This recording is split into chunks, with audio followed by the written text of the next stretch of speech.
বিসমিল্লাহির রহমানির রহিম। প্রিয় সাংবাদিক বন্ধুগণ, আসসালামু আলাইকুম।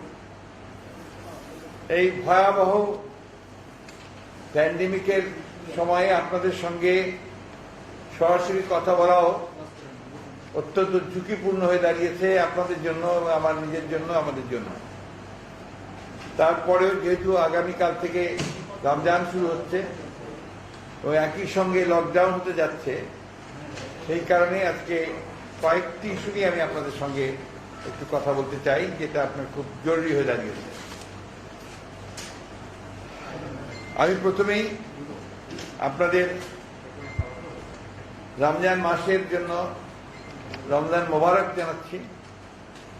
কারণ আমরা যারা আপনার বিশ্বাসী, অর্থাৎ ধর্মে বিশ্বাস করি, সেটা যেই ধর্মই হোক, ইসলাম হোক, হিন্দু ধর্ম হোক, আপনার খ্রিস্ট ধর্ম হোক, সবাই কিন্তু একটা জিনিস বিশ্বাস করি যে এই ভয়াবহ যে মহামারী, অতিমারী, এটার থেকে মুক্তি পাওয়ার জন্য গোটা মানব জাতির, আমাদের সৃষ্টিকর্তা, আমাদের মহান আল্লাহ তাআলার কাছে আমাদের প্রার্থনা করা খুবই প্রয়োজন। আজকে সেই জন্যেই আমি এই মাহে রমজান শুরু হতে হচ্ছে আগামীকাল, আপনাদেরকে সকলকে রমজানের মোবারক জানাচ্ছি এবং পরম করুণাময় আল্লাহ তাআলার কাছে এই দোয়া চাইছি যে আল্লাহ তাআলা যেন আমাদের সকলের সবচেয়ে প্রিয় মানুষ, বর্তমানে জাতির জন্য সবচেয়ে জরুরি মানুষ, আমাদের জাতিকে রক্ষা করার জন্যে, আমাদের স্বাধীনতা সার্বভৌমত্ব রক্ষা করার জন্যে, গণতন্ত্র রক্ষা করার জন্যে দেশনেত্রী বেগম খালেদা জিয়াকে যেন তিনি আমাদের এই রোগ থেকে মুক্তি দেন, রোগ মুক্তি হয় দ্রুত, এবং তিনি যেন সুস্থ থাকেন। আমরা দোয়া চাইব আমাদের দেশের বরেণ্য ব্যক্তিবর্গ যারা এই রোগে আক্রান্ত হয়েছেন তারা যেন সুস্থ হয়ে আসেন। বিশেষ করে আমাদের দলের সিনিয়র নেতা ডক্টর খন্দকার মোশাররফ হোসেন সস্ত্রীক, আমাদের সিনিয়র যুগ্ম মহাসচিব রুহুল কবির রিজভী, এবং আমাদের আল্লাহর কাছে শুকরিয়া আদায় করি যে ডক্টর জাহিদ, আমাদের ভাইস চেয়ারম্যান, তিনি সুস্থ হয়ে গেছেন, নেগেটিভ হয়েছেন, এবং ইতিমধ্যেই তিনি গতকাল আপনাদের সামনে উপস্থিত হয়েছিলেন। তো আমাদের যারা সবাই আক্রান্ত হয়েছেন তারা যেন আপনারা মুক্তি পান, দেশের মানুষ যারা আক্রান্ত হয়েছেন তারা সবাই যেন মুক্তি পান, এবং সমগ্র বিশ্ব থেকে যেন এই কোভিড-19 এটা যেন চলে যায়, তার জন্য আমরা দোয়া চাইব। একই সঙ্গে বাংলা অবশ্য আগামীকাল শুরু হতে যাচ্ছে। বাংলার অবশ্য তো আমাদের একটা জাতীয় উৎসবে পরিণত হয়েছিল, কিন্তু দুর্ভাগ্য যে গত বছরও আমাদের মানুষ তারা এটা উৎসব পালন করতে পারেনি, এবারও তারা পালন করতে পারবেন না।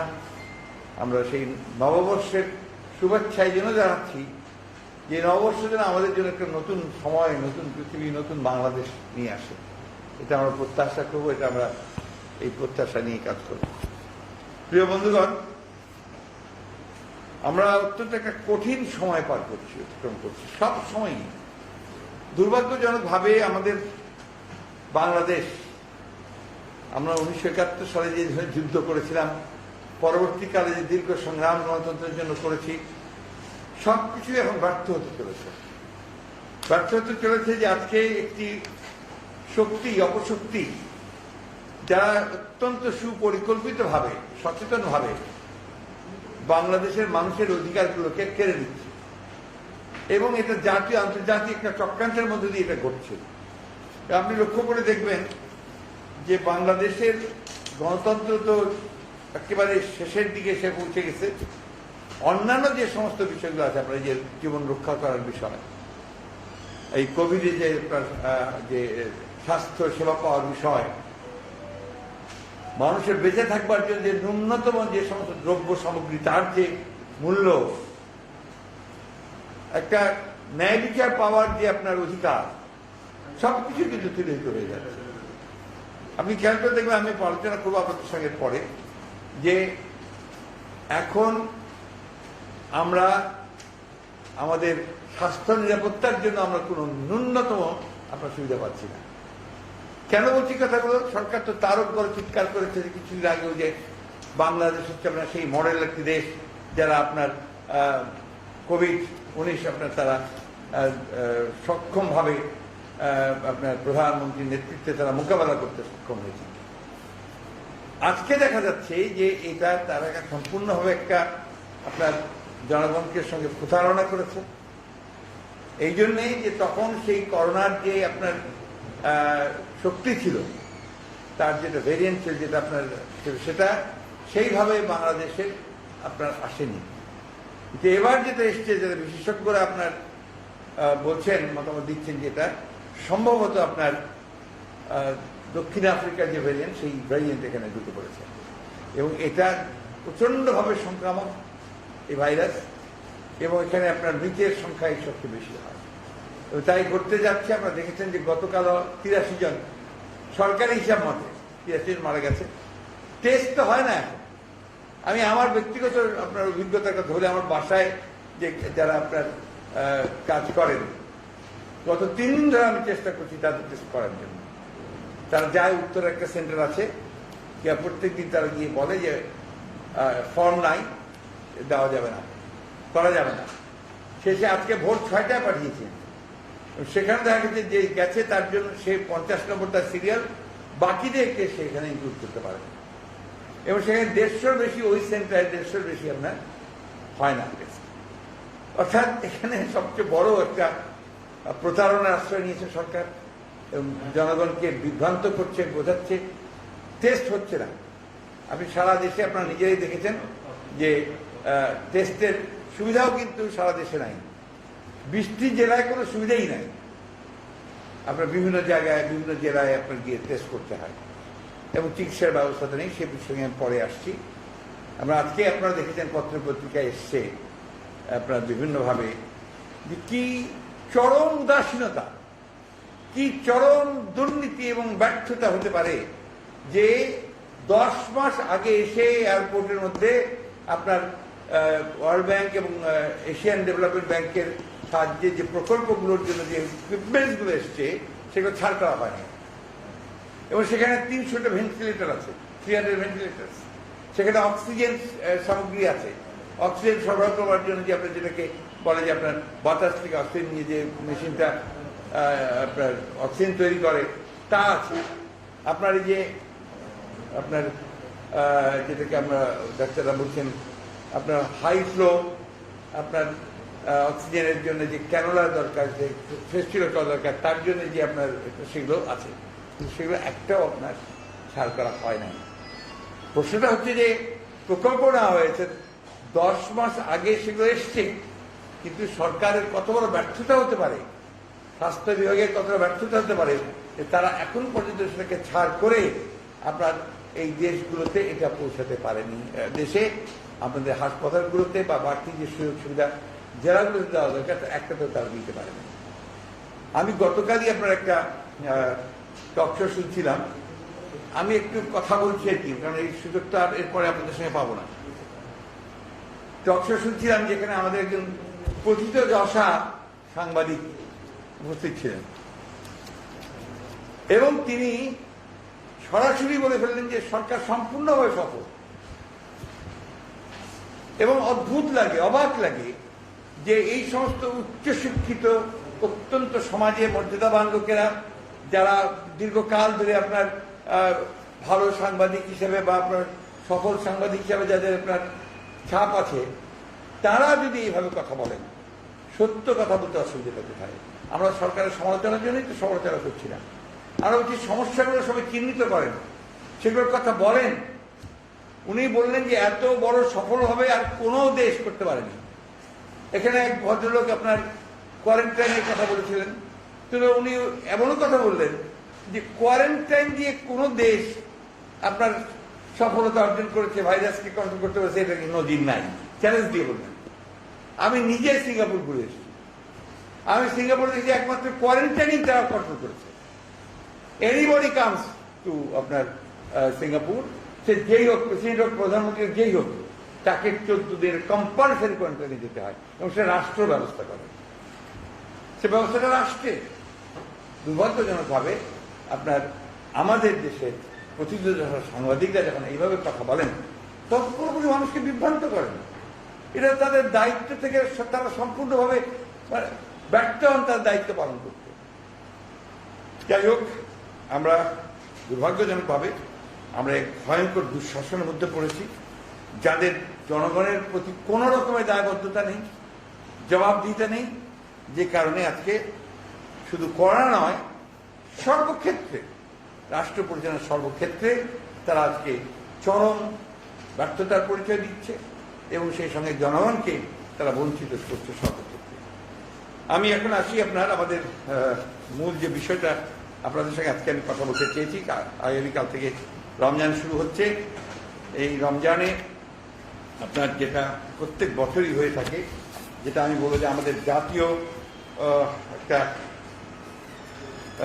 দুর্ভাগ্য, যে আমাদের দেশে অন্যান্য জায়গায় আপনার যখন মেরি ক্রিসমাসের সময় হয় অন্যান্য দেশে, তখন আপনার জিনিসপত্রের দাম কমিয়ে দেওয়া হয়, রিবেট হয়, সেল করতে থাকে, মানুষ কম দামে প্রচুরভাবে কিনতে থাকে। আর আমাদের দেশে তখন জিনিসপত্রের দাম বাড়তে থাকে। দুর্ভাগ্যজনকভাবে এবার আপনার টিসিবি সরকারি প্রতিষ্ঠান, যাদের কাছ থেকে আমরা জনগণের, তাদের দায়িত্ব হচ্ছে জনগণকে আপনার ন্যায্য মূল্যে আপনার এই দ্রব্য দেওয়া, ন্যায্য মূল্যে দেওয়া। কিন্তু আমরা দেখলাম যে এবার টিসিবি যেটা করলো সেটা হচ্ছে যে তারা রমজানের আগে আগে জিনিসপত্রের দাম বাড়িয়ে দিল। এখানে দেখুন একটা সিন্ডিকেট তৈরি হয়েছে। আজকে না, বরাবরই কিন্তু আপনার বাজারে নিয়ন্ত্রণের সিন্ডিকেট থাকে, সবসময় থাকে। আমাদের সময় ছিল না তাও বলবো, কিন্তু এটাকে নিয়ন্ত্রণ করতে হয় এবং নিয়ন্ত্রণ করার জন্য সরকারি সংস্থাগুলোকে কাজ করতে হয়। আপনার যেটা আমরা টিসিবি অথবা যে ওপেন মার্কেট আপনার যে অপারেশন, তারপরে আপনার যে ফ্রি আপনার কম দামে সেল করা, এগুলো কিন্তু সমস্ত নিয়ন্ত্রণের বাইরে চলে গেছে। প্রকৃতপক্ষে বাজার সিন্ডিকেটগুলো সবই আওয়ামী লীগের তথা সরকার মধ্যপুষ্ট লোকজন দিয়ে পরিচালিত বিধায় এরাই যোগসাজশ করে দ্রব্য মূল্য বাড়িয়ে দিচ্ছে। আগে মানুষ টিসিবির ট্রাকে কম মূল্যে জিনিসপত্র পাবে বলে আশায় থাকতো, কিন্তু এখন টিসিবিও নিত্য পণ্যের মূল্য বাড়িয়ে দিয়েছে। এখন যে অবস্থাটা দাঁড়িয়েছে, আমরা কয়েকদিন আপনারাই লিখেছেন পত্র পত্রিকায়, যে যারা আপনার এই টিসিবি লাইনে দাঁড়াতো না, মিডল ক্লাসের একটু আপনার, এখন তারা গিয়ে মিডল ক্লাসে দাঁড়াচ্ছে। সেদিন একটা ছবি দেখলাম, একটা ছোট ছেলে, 4 কি 5 বছরের একটা ছেলে, সে দাঁড়িয়ে আছে একটা ব্যাগ নিয়ে আপনার টিসিবি লাইনে। কোন জায়গায় চলে গেছে? আজকে একটা জরিপে দেখা গেছে যে 34.8% পরিবারের কমপক্ষে একজন সদস্য চাকরি হারিয়েছে।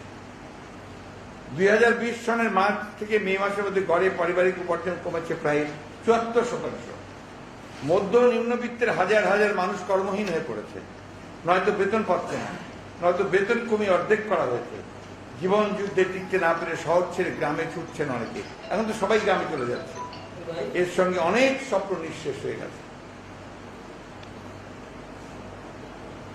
যখন করোনা নিয়ন্ত্রণে ব্যর্থ বর্তমান অনির্বাচিত গণবিচ্ছিন্ন সরকার লকডাউনের নামে তখন আবার একটা অকার্যকর শাটডাউন জাতির উপর চাপিয়ে দিয়েছে। এখানে না লকডাউন না শাটডাউন, আপনি পত্রিকাতে দেখছেন লক্ষ লক্ষ মানুষ। নিউ মার্কেট এলাকায় আপনার দেখা যাচ্ছে হাজার হাজার মানুষ, আপনার ফেরিতে দেখা যাচ্ছে হাজার হাজার মানুষ। অর্থাৎ এগুলো হচ্ছে তাদের শাটডাউনের নমুনা। তো যেখানে যারা সবচেয়ে বেশি কষ্ট পাচ্ছে, ভুক্তভোগী হচ্ছে, তারা হচ্ছে দিন আনে দিন খায় যে মানুষগুলো আছে, এদের কষ্ট সবচেয়ে বেশি। এবং এটা দায়িত্ব সরকারের, যে কোনো দায়িত্বশীল সরকারের, যে এই মানুষগুলোকে আগে বাঁচানোর চেষ্টা করা। আপনাদের নিশ্চয়ই মনে থাকার কথা যে গত বছর আমরা কিন্তু একটা প্রণোদনা দিয়েছিলাম এবং সেই প্রণোদনাতে আমরা এই শ্রেণীর মানুষের জন্যই প্রায় 70,000 কোটি টাকার সব মিলিয়ে একটা বরাদ্দর কথা বলেছি। আমি সেটা পরে আবার আপনাদের সামনে ওই বিষয়টা নিয়ে আবার পরের সময় মতো আসবো। এখানে ইনফরমাল সেক্টরে যারা কাজ করেন, দিন আনে দিন খান, তারা এবং নিম্ন মধ্যবিত্ত, এদের আপনার খাদ্য নিরাপত্তার ব্যবস্থাটা এখন থাকছে না। আমি টিসিবির দু একটা জিনিস আপনাদের সামনে তুলে ধরতে চাই। আমার পেপারটাতে পুরো বিষয়টাই আছে, দেখবেন ডিটেলস যারা কাজে লাগাতে চান। টিসিবিতে আপনার এই যে সয়াবিন তেলের দাম 2 দফায় বাড়লো, 10 টাকা করে। এখন হচ্ছে আপনার 100 টাকা যারা বিক্রি করছে, এটা ছিল আপনার প্রায় 80 টাকা, এখন 100 টাকা হয়েছে। চিনি এখন আপনার 55 টাকা দরে বিক্রি করছে। গত এক বছরে মোটা চালের দাম বেড়েছে 37.14%। পায়দান চালের দাম বেড়েছে 22% বেশি। এছাড়া আটার দাম 10.71%, ময়দার দাম বেড়েছে 7%। পেঁয়াজের দাম কেজিতে 10 থেকে 15 টাকা বেড়েছে। খুচরা দোকান থেকে এটা এক সপ্তাহের মধ্যে বলছি আমি, খুচরা দোকান থেকে 1 কেজি পেঁয়াজ কিন্তু 40 থেকে 50 টাকা লাগছে। রমজানকে সামনে রেখে প্রয়োজনীয় পণ্যের মূল্য চিনি, আটা, গুঁড়া দুধ, তেল, পেঁয়াজ, আদা, রসুন, বেগুন, খেজুর, শসা ও লেবু সবকিছুর দাম ইতিমধ্যে অনেক বৃদ্ধি পেয়েছে। পরিস্থিতি বোঝাতেই একটা উদাহরণ যথেষ্ট। বাজারে ছোট 4টা লেবু, তার দাম এখন 70 টাকা 80 টাকা। আপনার তারপরেই দেখবেন আমরা একটা দিয়েছি নিত্যপণ্যের তুলনামূলক চিত্র। এটা হচ্ছে যে মোটা চাল এখন আপনার 44 থেকে 52 টাকা। টিসিবি হিসাবে গত বছর এই সময়ের মূল্য ছিল 34 থেকে 40 টাকা, অর্থাৎ 29% বেশি। আর 2006 সালে 1 কেজি মোটা চালের দাম ছিল 13 থেকে 17 টাকা। বোতলজাত সয়াবিন তেল কিভাবে দেখেন 125 টাকা থেকে 140 টাকা বিক্রি হচ্ছে। এটা গত বছর ছিল 100 থেকে 108 টাকা। আর লিটার খোলা সয়াবিন একই অবস্থা, খোলা চিনি একই অবস্থা, আগেই বলেছি। এই আপনার তারপরেই আমরা আপনার এই যে বেগুন, তারপরে আপনার হাইব্রিড শসা, লেবু, মুরগির দাম, দেশি বিদেশি মুরগি, ব্রয়লার, এগুলোর দাম তুলে ধরেছি। আমি ডিটেলস আলাপ করতে চাই না। খেজুর এখন বিক্রি হচ্ছে 600 টাকা, যেটা গত বছর বিক্রি হয়েছিল 450 টাকায়। এটা পুরোটা পাবেন এখানে।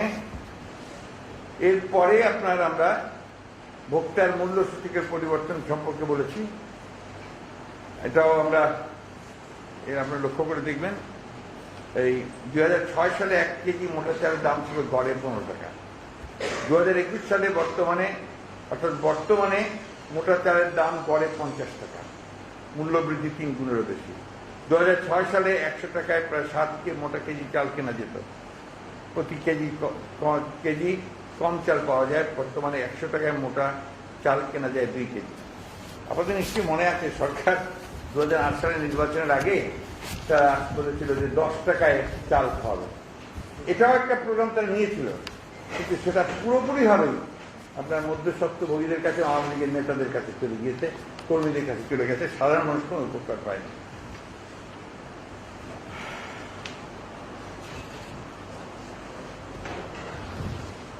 আপনারা দেখেছেন যে নিত্য পণ্যের মূল্য বৃদ্ধির চিত্র সম্পর্কে আমরা সবাই জানি, কারণ এখানে আমরা যারা উপস্থিত আছি আমাদের সবারই বলতে গেলে নির্দিষ্ট টাকায় সংসার চালাতে হয়।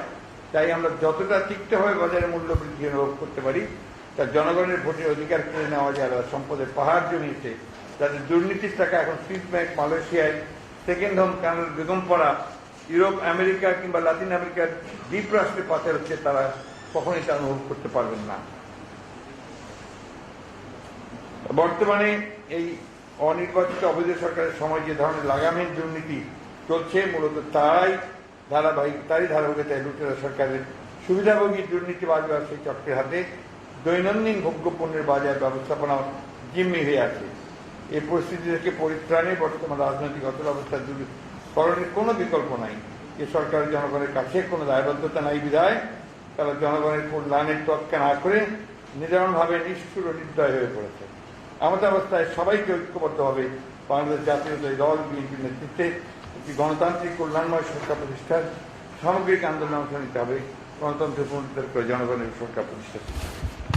প্রিয় সাংবাদিক বন্ধুগণ, আমরা বারবার কথাগুলো বলে আসছি আমরা চেষ্টা করছি আমাদের জনগণকে সঙ্গে নিয়ে আমরা এই ভয়াবহ যে একটা অবস্থা তৈরি করেছে সরকার, যারা নির্বাচিত নয় তাদেরকে সরিয়ে একটা জনগণের সরকার প্রতিষ্ঠা করার জন্য। আপনারা নিশ্চয়ই লক্ষ্য করেছেন যে ভেরি রিসেন্টলি এই যে আপনার 26শে মার্চকে কেন্দ্র করে, মহান স্বাধীনতা দিবসকে কেন্দ্র করে যে ঘটনাগুলো ঘটালো সরকার, আমি এটাকে পুরোপুরিভাবে একটা পরিকল্পিত ঘটনা বলে মনে করি। এবং 26শে মার্চের এই স্বাধীনতা দিবসে এই অবস্থাটা তৈরি করে এখন তারা যেটাকে রাজনৈতিকভাবে ব্যবহার করছে, যেটা তার বিরোধী দলকে নিশ্চিহ্ন করবার আরেকটি বড় প্রক্রিয়া, একটা প্রজেক্ট তারা হাতে নিয়েছে। এবং আমরা যেটা শুনতে পাচ্ছি, যেটা আমরা প্রকান্তরে বুঝতে পারছি, যে এই লকডাউনের মধ্যেও তারা আমাদের যারা বিরোধী দলে আছেন তাদের এবং আপনার যারা কথা বলছেন, যারা আন্দোলন করছেন, তাদেরকে তারা আবার চড়াও হবে এবং তারা গ্রেফতার করবে, এটা আমরা শুনতে পাচ্ছি। ইতিমধ্যে আপনারা দেখেছেন যে হেফাজতের বা বিভিন্ন নেতা এবং কর্মীদের বিরুদ্ধে তারা অনেকগুলো মামলা করেছে এবং কিছু লোককে গ্রেফতারও করেছে। আমাদের প্রশ্নটা হচ্ছে অন্য জায়গায়, হেফাজতের পক্ষে কথা বলছি। আমাদের প্রশ্ন হচ্ছে যে আজকে কথা বলার অধিকার সকলের আছে, এবং এই যে আপনার মত প্রকাশের স্বাধীনতা, এটাকে বন্ধ করেই সরকার আজকে তার রাষ্ট্র ক্ষমতায় বসে আছে। আপনারা দেখেছেন যে বিভিন্ন সময় বিভিন্ন আইন তৈরি করেছে, ডিজিটাল অ্যাক্ট তৈরি করেছে। 26 তারিখে তাদের প্রভোকেশন ছিল সবচেয়ে বেশি। সেই প্রভোকেশন সব জায়গায়, ব্রাহ্মণবাড়িতে তাদের প্রভোকেশন ছিল, হাটাহাটি তাদের প্রভোকেশন ছিল, তারা তৈরি করেছে সিচুয়েশনটা। সেই সিচুয়েশনটা তৈরি করে এখন তারা বিরোধী দলের উপরে চড়া হচ্ছে। এবং আমাদের ইতিমধ্যেই আপনার অনেক নেতাকে তারা গ্রেফতার করেছে বিভিন্ন জায়গা থেকে। এবং আপনার ওই আপনার সালথা, ফরিদপুরে, এখানেও আপনারা দেখেছেন যে জনগণের স্পন্টেনিয়াস যে মুভমেন্ট, সেখানে দোকান বন্ধ করতে গিয়ে সরকারি কর্মকর্তা তারা চড়া হয়ে মারধর করেছেন যখন সাধারণ মানুষকে, তখন সাধারণ মানুষ সেখানে একটা বিক্ষোভ করেছে, তারাই সামনে এসে দাঁড়িয়েছে। সেই জায়গায় আজকে সেখানে 17,000 মানুষের বিরুদ্ধে মামলা দিয়েছে এবং তাদেরকে গ্রাম ছাড়া করেছে, শহর ছাড়া করেছে, কেউ এলাকায় নাই, পুরুষরা কেউ এলাকায় নাই। এবং ইতিমধ্যে বিএনপি নেতা কর্মীদের বিরুদ্ধে মামলা দিয়ে বিএনপি হয়রানি করছে, এটা সারা দেশেই করা হচ্ছে। আমরা এই কথা খুব স্পষ্ট করে বলতে চাই, এইভাবে পরিকল্পিতভাবে জনগণের বিরুদ্ধে অবস্থান নিলে সেখানে কোনোদিন কোনো কর্তৃত্ববাদী সরকার হোক, একনায়কতান্ত্রিক সরকার হোক বা ফ্যাসিবাদী সরকার হোক, তারা কোনোদিন টিকে থাকতে পারে নাই, এটা ইতিহাসে নেই। আবারও আহ্বান জানাতে চাই যে আপনারা এখান থেকে বেরিয়ে আসুন এবং শুভবুদ্ধির উদয় হোক আপনাদের, এবং আপনারা জনগণের চোখের দৃষ্টিটাকে বুঝে নিয়ে, ভাষাটাকে বুঝে নিয়ে আপনারা জনগণের অধিকার ফিরিয়ে দেন এবং দেশে একটি প্রতিনিধিত্বশীল পার্লামেন্ট এবং সরকার গঠন করবার জন্য একটা নিরপেক্ষ নির্বাচনের ব্যবস্থা করুন। অন্যথায় আপনাদেরকে অবশ্যই জনগণের কাছে জবাবদিহি করতে হবে এবং তার দায়ভার বহন করতে হবে। প্রিয় বন্ধুগণ, এরপরে আপনাদের যদি কোনো প্রশ্ন থাকে, আপনারা জানেন ইতিমধ্যে আমাদের দেশনেত্রী বেগম খালেদা জিয়ার স্বাস্থ্যের ব্যাপারে গতকালই আপনারা আমাদের যারা চিকিৎসক আছেন, আমাদের দেশনেত্রী বেগম খালেদা জিয়ার ব্যক্তিগত চিকিৎসক এবং দেশের বরেণ্য চিকিৎসকরা তারা আপনাদের সামনে তুলে ধরেছেন। আজকেও আসার আগে আমি আপনার খবর নিয়েছি, একই অবস্থা তিনি স্টেবল আছেন এবং আমরা আশা করছি, ইতিমধ্যে তার চিকিৎসা শুরু হয়েছে, আমরা আশা করছি আল্লাহ তাআলাকে দোয়া করছি সবসময়, ওটা দেশের মানুষ দোয়া করছে যে তিনি যেন অতি দ্রুত সুস্থ হয়ে ওঠেন। আপনাদের মাধ্যমে আমি আজকে আবারও সমগ্র দেশবাসীর কাছে সেই দোয়া চাই যে আল্লাহ তাআলা তাকে যেন অতি দ্রুত সুস্থ করবে। আর কি আমরা আপনার সবসময় তো দেশনেত্রী নিঃশর্ত মুক্তিতে এসেছি, সবসময় যাচ্ছি। এবং আমি ধন্যবাদ জানাতে চাই ডক্টর জাফরুল্লাহ সাহেবকে যে তিনি তার দু একদিনের কথার মধ্যে তিনি অত্যন্ত জরুরি একটা কথা বলেছেন যে আসলে এই যে করোনার ব্যাপারে এবং স্বাস্থ্যগত ব্যাপারে অবিলম্বে তাকে পূর্ণাঙ্গ জামিন দেওয়া প্রয়োজন। আমি তার এই বক্তব্যের সঙ্গে সম্পূর্ণ একমত এবং তাকে আমি আন্তরিকভাবে ধন্যবাদ জানাতে চাই। আচ্ছা কি স্যার, এই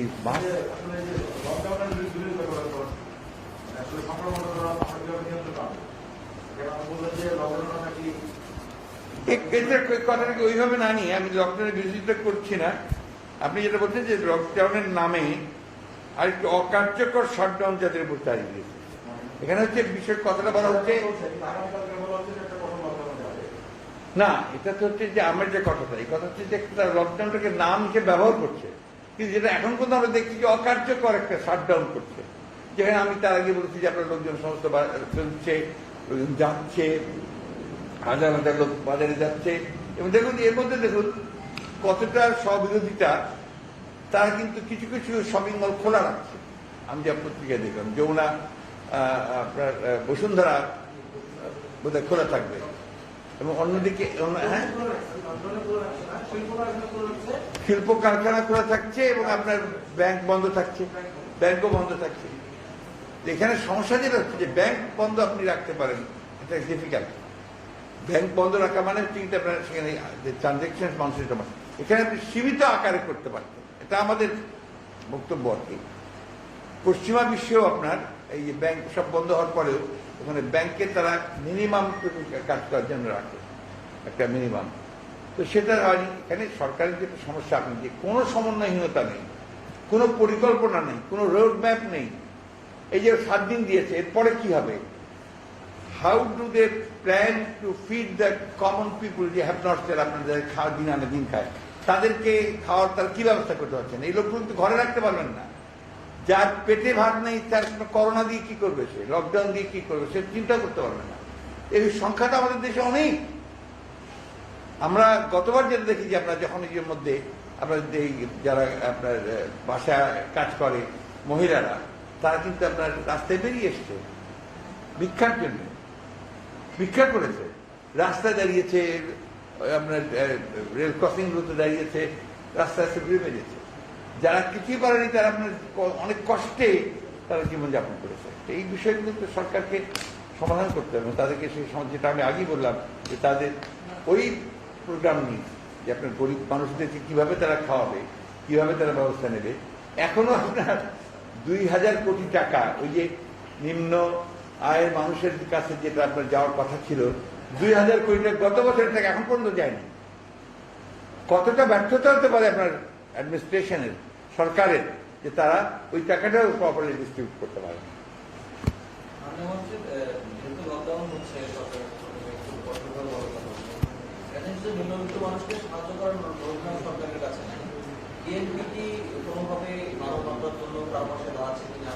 আমরা তো গতবারও দাঁড়িয়েছিলাম, আমরা আপনার আমাদের সীমিত শক্তি দিয়ে, সম্পদ দিয়ে। বিএনপির অবস্থাটা আমাদেরকে বুঝতে হবে। বিএনপি যারা সচ্ছল মানুষ, যারা ব্যবসা বাণিজ্য করতেন, এরা কিন্তু এই গত কয়েক বছরে আওয়ামী লীগের দুঃশাসনে এবং তাদের নির্যাতন নিঃশেষ হয়ে গেছে। যারা ব্যবসায়ী, ইভেন আপনার যারা বড় ব্যবসায়ী, তাদের ব্যবসা বন্ধ হয়ে গেছে। আপনারা অনেকে জানেন না, আমি আপনাকে ছোট্ট একটা ইনসিডেন্ট বলি, ছোট ইনসিডেন্ট। আমাদের উত্তরের এলাকায় আমাদের একজন ইয়াং ম্যান, সে আপনার যে নেট দিত, ওই আপনার কানেকশন, ওয়াইফাই কানেকশন দিত। এই সে 10-15 বছর ধরে সেই ব্যবসা করছে। হঠাৎ করে সে আমাদেরকে জানালো, একদিন জানালো যে আমি আর পাচ্ছি না করতে, আমি খুব বিপদে আছি। কি হয়েছে? যে সরকার দলীয় সদস্য যিনি নতুন নির্বাচিত হয়েছেন, তিনি তাদেরকে ডেকে বলেছেন যে এটা তোমরা এখন ছেড়ে দাও, 15 বছর করেছ, ছেড়ে দাও, এটা আমরা করবো, এবং না দিলে তোমাদের বিরুদ্ধে মামলা করা হবে এবং তোমাদেরকে হত্যা মামলা জড়িয়ে ফেলা হবে। তাই করা হয়েছে ইতিমধ্যে। He is finished. এটা একটা না, সারা দেশে এটা হচ্ছে। জমি নিয়ে যাচ্ছে, বাড়ি নিয়ে যাচ্ছে, দোকান নিয়ে যাচ্ছে। এটা আপনারা যদি একটু ইনভেস্টিগেটিভ জার্নালিজম করেন, তাহলে দেখবেন কি ভয়াবহ করুণ চিত্র। আমরা শুধু কথার কথা বলছি না, আমরা অত্যন্ত মানে দুঃখের সঙ্গে এই কথাগুলো বলছি। আমরা কখনো এই জিনিসটা আপনার এক্সপেরিয়েন্স করি নাই, ইভেন ইন পাকিস্তান, যে আপনার অপোজিশনের উপরে এইভাবে নির্যাতন হয়। এমনকি আপনার ছোট ছোট কর্মী যারা, তারা যেমন তাদেরকে ঘাটের ইজারা নিত, বাজারের ইজারা নিত, এইগুলো তাদের বন্ধ করে দেওয়া হয়েছে। এবং আপনি দেখবেন ঢাকা শহরে কথা বলে দেখবেন, যত ওই যে মোটর সাইকেল রাইড করে না, এর মধ্যে 80% দেখবেন আপনার যে সব গ্রাম থেকে উঠে এসছে যে তারা মামলা কামলা মোকদ্দমার কারণে সব পালিয়েছে। 80%। এটা আপনাকে আমি বাস্তব চিত্রটা বলছি। এই জিনিসটা কেন জানি না আমাদের দেশের আপনার মধ্যবিত্ত বলেন বা বুদ্ধিজীবীরা বলেন বা আপনার সংবাদ কর্মীরা বলেন, এই জিনিসগুলোর দিকে তারা কিন্তু কেউ খেয়াল করেন না। দেখ দেশ এখন একটা ভয়াবহ একটা দলের হাতে পড়ে গেছে এবং সেই দলটা জনগণের সঙ্গে যাদের কোনো সম্পর্ক নাই, বিচ্ছিন্ন হয়ে গেছে। ভালোবাসা বলতে মানুষের প্রতি তাদের কিচ্ছু নেই, যার ফলে আজকে এই অবস্থা হয়ে গেছে। জি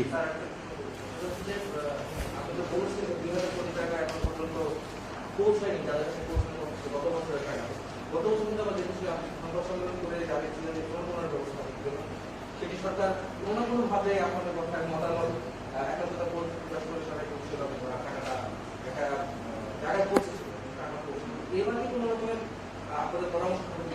হ্যাঁ, আমরা অবশ্যই থাকবে। আমরা অল্প কয়েকদিনের মধ্যেই আমরা এই বিষয়টাকে আমরা কাজ করছি, এটার উপরে আমরা আমাদের প্রস্তাবটা আবার আমাদের করতে পারি। আপনি কি মনে করেন সেক্ষেত্রে এই লকডাউন যে 7 দিনের আসছে, সামনে রোজার সামনে কি একসাথে করেছে, সব মিলিয়ে আসলে কি করলে আসলে সরকার একটু পরিত্রাণ পেতে পারে এবং জনগণ আসলে তাদের এই অবস্থা থেকে মুক্তি পেতে পারে? এখানে আপনার ব্যাপারটা তো সহজ নয়, অত্যন্ত কঠিন, নিঃসন্দেহে, এ ব্যাপারে কোনো সন্দেহ নেই। তারপরে আমাদের একটা আপনার ডেন্সলি পপুলেটেড এরিয়া, 18 কোটি মানুষ এখানে। এখানে তো আপনি ধরেন আলাউদ্দিনের চেরাগ কারো হাতে নাকি মুহূর্তেই আপনি ঠিক করে ফেলবেন। আর এই দীর্ঘদিন আপনার সরকারের এই দুঃশাসনের কারণে এবং আপনার রাষ্ট্রযন্ত্রকে তার ক্ষমতা যাওয়ার অস্ত্র হিসেবে ব্যবহার করার জন্য অ্যাডমিনিস্ট্রেশনও তার কোনো নিয়ন্ত্রণ নেই, কোনো নিয়ন্ত্রণ নেই।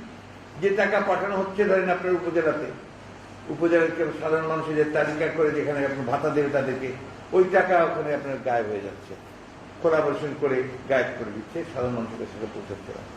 সামগ্রিকভাবে সরকারের এই যে আপনার মানে একদলীয় শাসনের কারণে এবং আপনার দুর্নীতি চরম পর্যায়ে যাওয়ার কারণে আপনার এটা তাদের কাছে পৌঁছাচ্ছে না। আমরা যেটা প্রস্তাব দিতে পারি আমরা তো ইমপ্লিমেন্ট করতে পারি। একটা দায়িত্বশীল রাজনৈতিক দল হিসেবে এবং অতীতে আমরা সরকারে ছিলাম, সেই হিসেবে আমরা গতবার দিয়েছি, এবার আমরা সে একই কথাই বলতে চাই। আমি যেটা বলতে চাই, যেখানে যেটা দরকার সেটা হচ্ছে আপনার জনগণকে সম্পৃক্ত করতে হবে। You have to involve people. আপনারা যে প্রস্তাবটা দিয়েছি যে আপনারা প্রত্যেকটা এলাকাতে আপনার জাতীয় কমিটি তৈরি করেন, অর সমস্ত রাজনৈতিক দল, রাজনৈতিক সংগঠন, এনজিও, বিশেষজ্ঞ তাদেরকে নিয়ে আপনারা জাতীয় কমিটি তৈরি করেন। দে উইল সুপারভাইজ যে ঠিক মতো পৌঁছাচ্ছে কিনা, তাদের কাছে আপনার এটা যাবে কিনা। আমরা বাংলাদেশের তো ইতিহাস আছে ভাই, আমরা বন্যার সময় কিভাবে আমরা মোকাবেলা করেছি, আমরা কিভাবে সাইক্লোন বা ডিজাস্টারের সময় মোকাবেলা করেছি, সবসময় কিন্তু আমরা এটা মোকাবেলা করেছি অতীতে। তো সেইভাবে যদি আপনি জনগণকে সম্পৃক্ত না করেন, তারও তো আপনি সেই পাবেন না। এখানে কি হচ্ছে, জনগণকে সম্পৃক্ত করতে চায় না একটা মাত্র কারণ হচ্ছে তারা লুটপাট করবে, টাকা চুরি করে নিয়ে যাবে, হাজার হাজার কোটি টাকা। আপনি দেখেন যে 2,500 কোটি টাকার প্রজেক্ট সেটা এভাবে পড়ে আছে, না কারণ সেটা আপনারাই লিখেছেন যে এখানে আপনার একদিকে দুর্নীতি, অন্যদিকে আপনার যেটাকে বলে এফিসিয়েন্সি, তা হওয়ার কারণে আজকে এটা হচ্ছে। তো আর কিছু জি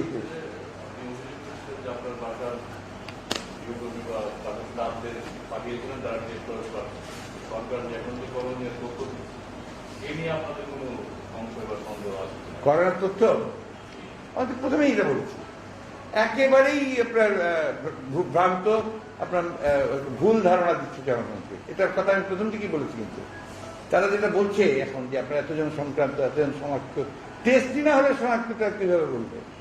এই যে ওদের একটা আছে আপনার ট্রাম্পের সঙ্গে কথাটা মিলে যায়। ট্রাম্প বলেছিল নো টেস্ট নো করোনা, এখন তো তাই হচ্ছে। এখানে টেস্টই হবে না, আপনি কি করে জানবেন করোনা? আপনি দেখা যাচ্ছে যে আপনার আমি টেস্ট করতে পারছি না, কিন্তু আমি নিয়ে ঘুরে বেড়াচ্ছি, আমি সারাচ্ছি, কারণ আমি টেস্ট করতে পারিনি এখন। আমি জিনিসটাকে সেইভাবে বোঝাতে চাচ্ছি। হ্যাঁ, এটা একটা নিয়ন্ত্রণে আসবে। আপনাকে বললাম যে আপনি সবাইকে সম্পৃক্ত করেন, let it be people's problem. আমি আজকে ধরেন আমার আজকে কমিশনারদেরকে দায়িত্ব দেন, কোনো কথা বলছি, এটা নয় ওইখানে রাজনৈতিক দলগুলোকে জড়িত করেন, তাদেরকে বলেন যে সুপারভাইজ করতে, এবং যে ইউনিটগুলো তৈরি করেছে, যে সেন্টারগুলো তৈরি করেছে আবার টেস্টের জন্য, তারা যেন সেটা করেন, প্রপার টেস্ট কিটস আছে কিনা সেটা তৈরি করেন। আপনি তো এখানে গণস্বাস্থ্যকে টেস্ট কিটস তৈরি করতে দিলেন না, দিলেনই না, কেন? তার নিজেদের জন্য।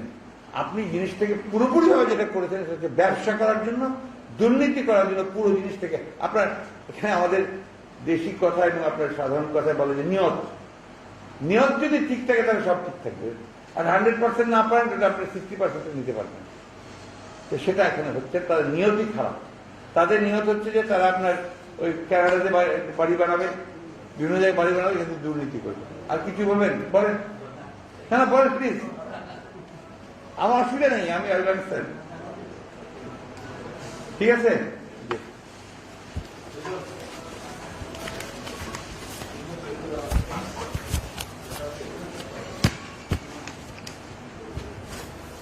পুরো অ্যাডমিনিস্ট্রেশনকে সঠিকভাবে কাজে লাগান।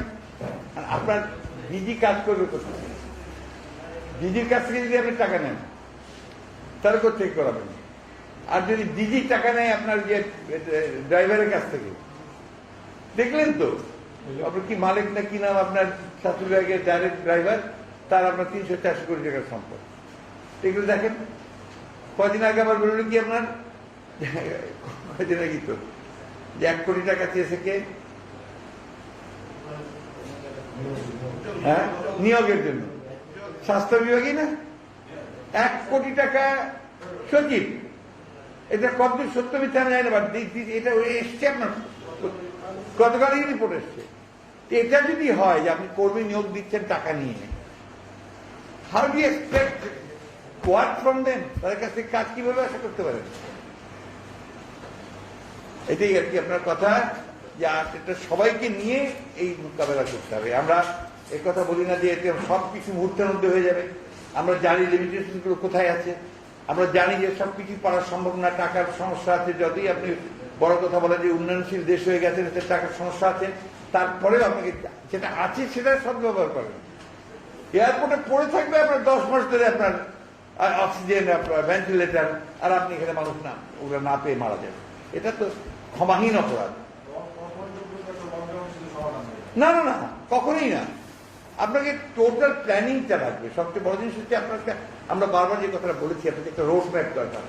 এই যে ভ্যাকসিন সংগ্রহ করছেন আপনি ধরে নিয়েছেন আগে যে আমি একটা কোম্পানিকেই দেবেন এবং তাদের কাছে কেন আজকে যদি ওপেন রাখতাম, আপনি চীন থেকে রাশিয়া থেকে যদি আনতাম, তাহলে আজকে আমি এই সমস্যায় পড়তাম না যে আমার আপনার ভ্যাকসিনের সমস্যা হয়ে দাঁড়াচ্ছে। এগুলো তো আপনাকে চিন্তা করে সেভাবেই কাজ করতে হবে। Thank you. লম্বা হয়ে গেল না? Thank you very much.